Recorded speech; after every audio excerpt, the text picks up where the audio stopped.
গঞ্জবাসী আনন্দিত এবং গর্বিত, যেহেতু একটি ঐতিহ্যবাহী উপজেলা সোনারগাঁ এখানে সোনারগাঁয়ের সঙ্গে যুক্ত হয়েছে এবং চূড়ান্ত সিদ্ধান্ত হয়েছে আগামী নির্বাচন এই ফরম্যাটে অনুষ্ঠিত হবে।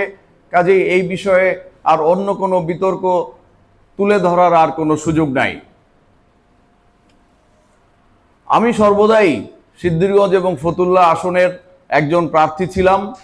আর রাজনৈতিক যদি বিবেচনায় নিয়ে আসি বিষয়টাকে, রাজনৈতিক বিবেচনায় আমি দীর্ঘ প্রায় 20-25 বছর যাবৎ জেলার রাজনীতির সঙ্গে যুক্ত রয়েছি। আমি জেলা যুবদলের প্রেসিডেন্ট ছিলাম। সেই হিসেবে নারায়ণগঞ্জের প্রতিটি অঞ্চলে, প্রতিটি গ্রামে, প্রতিটি ইউনিয়নে আমার অবাধ যাতায়াতের সুযোগ হয়েছে এবং আমি প্রত্যেকটি এলাকায় আমি গিয়েছি এবং আমি অনেক মানুষের সঙ্গে পরিচয় হওয়ার আমার সুযোগও তৈরি হয়েছে, অনেক নেতাকর্মীর সঙ্গে পরিচয় হওয়ার সুযোগ তৈরি হয়েছে।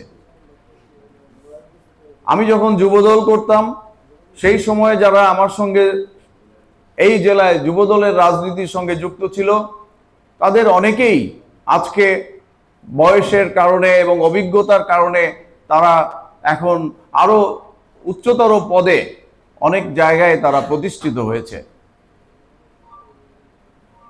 এবং আমি গত 2017 সাল থেকে জেলা বিএনপির রাজনীতির সঙ্গে আমি জড়িত। 2017 সালে আমি জেলা বিএনপির সাধারণ সম্পাদক নির্বাচিত হই এবং তারপরে 2020 সালে 21 সালে আবার আমি জেলা বিএনপির সদস্য সচিব হই।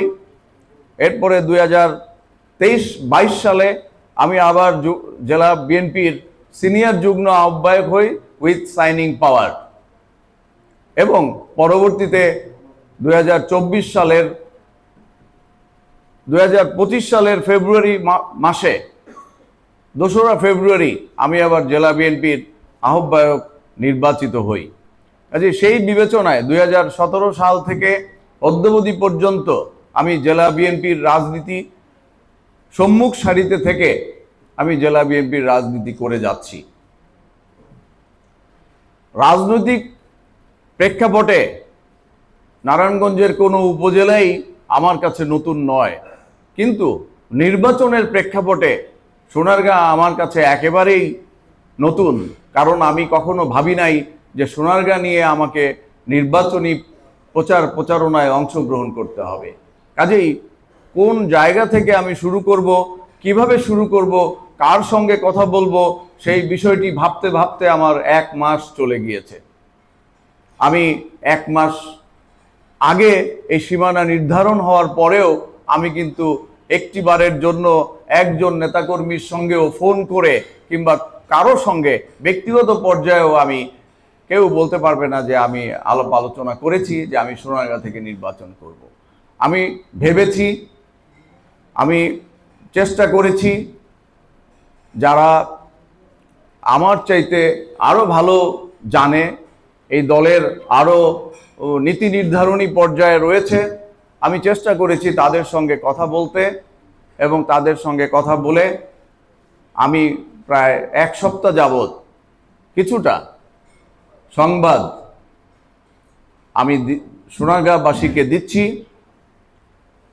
এবং আমি কিছু ব্যানার, কিছু ফেস্টুন এবং কিছু স্টিকার আমি এই সোনারগাঁয়ে বিভিন্ন অঞ্চলে আমি পাঠিয়েছি।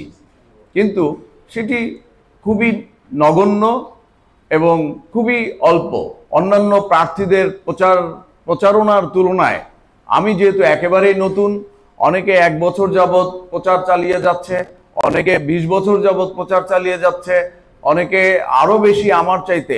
আমি হলো সর্বশেষ সংযোজন। সোনারগাঁ এবং সিদ্ধিরগঞ্জ থেকে আমি নির্বাচন করতে চাই।